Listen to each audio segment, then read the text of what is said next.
Hey guys, and welcome back to I Want My Angst TV Reviews. Today we are going to be talking about part 2 of the Netflix original series, Selena.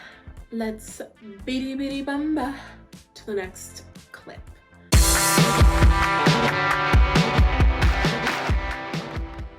As always, before we get started, don't forget to like this video, share, and comment along. Now let's talk about it. So part 1 of the Selena story ended with Chris getting kicked off the bus, and of course a nice little introduction into World's Most Wanted, Most Hated, Yolanda. As her number one fan, I would love to create a network of support for Selena and the band. Part 2 picks up right where we left off, but we kind of skip a little bit of the fluff and get right into the love story. As much as I liked seeing the love story between Chris and Selena, I really wish we took our time here. All of a sudden we were back into the, oh my gosh, amor prohibido situation, but we didn't understand what took place in between all that negative space. One of my biggest complaints about the first part is that there was a love story that we didn't get to see. And here we go, part 2, and we're thrown straight into the love story. And again, we didn't get to see. We went from no Chris to I'm marrying Chris in 0 to 60 seconds, guys. Another complaint, season 1 or part 1, was it was a lot about the family. And I mean, part 2 kind of rectified that, but still we're very much on the Selena family story. This is totally Selena y los Dinos. It's not just Selena.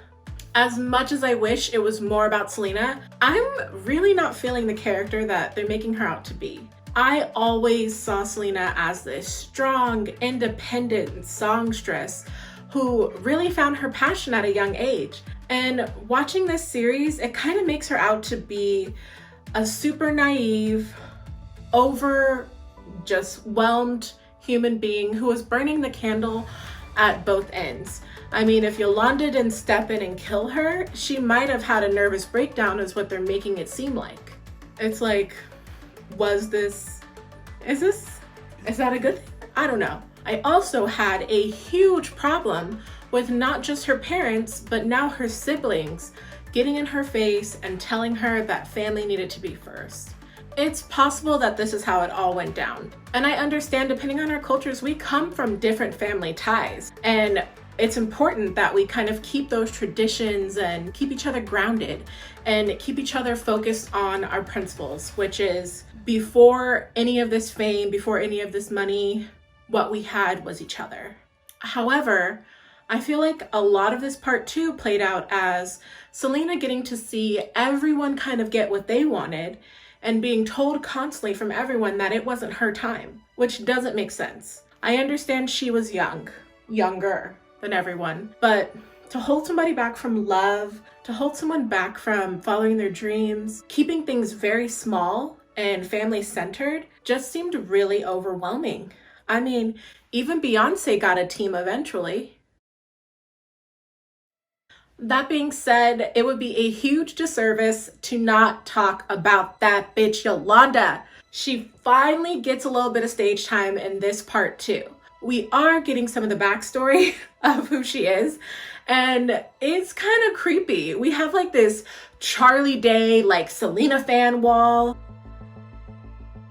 We have like these little moments with like the Arthur fist where she's like crumpling up papers, and it's making her feel very like serial killer and kind of like total whack job, which is something none of us thought Yolanda was. We thought that she was just a con artist who was a super fan and didn't want to get in trouble for embezzling money. Part of me thinks that this is a telenovela type of embellishment, but another part of me also hopes that she was this crazy because it would make more sense. Oh, you crazy! So I've done a lot of complaining, but there were some things that I did like. And what I did like about this part 2 is definitely seeing the growth of the band, the growth of Selena's music, and seeing her really struggle with diving in and breaking into the English market. Upon Selena's death, we all knew that she was working on her first full English album, but we never knew how long it took her to kind of get there and what was the process she was going through really trying to break away from the family and focus on this solo career. And in watching part 2, you can see that she's really at a crossroads at knowing that her whole existence when it comes to music is doing music with her family and with the ones that she loves. So there's definitely this on-screen dilemma where we see Selena really struggling to kind of have this solo career because she is holding on to the crutch that was her family. Just embrace who you are and don't be afraid. Who's that? Selena. Well, overall, since Sarah doesn't know how to hit the record button. I'm sorry! I thought it was pretty good, but I needed more. I was only given the first 7 episodes, which means I don't see the death. I don't see that big Astrodome concert. And we barely know anything about Yolanda, and she's just supposed to kill Selena in the next 2 episodes? That quick? No story? I don't know. Anyway, I hope you like it. Let me know what you think. Don't forget to like, comment, subscribe, and ring that bell so you don't miss out on any angsty news. I'm Keiki, and I'll see you on the next one. Bye, Sarah.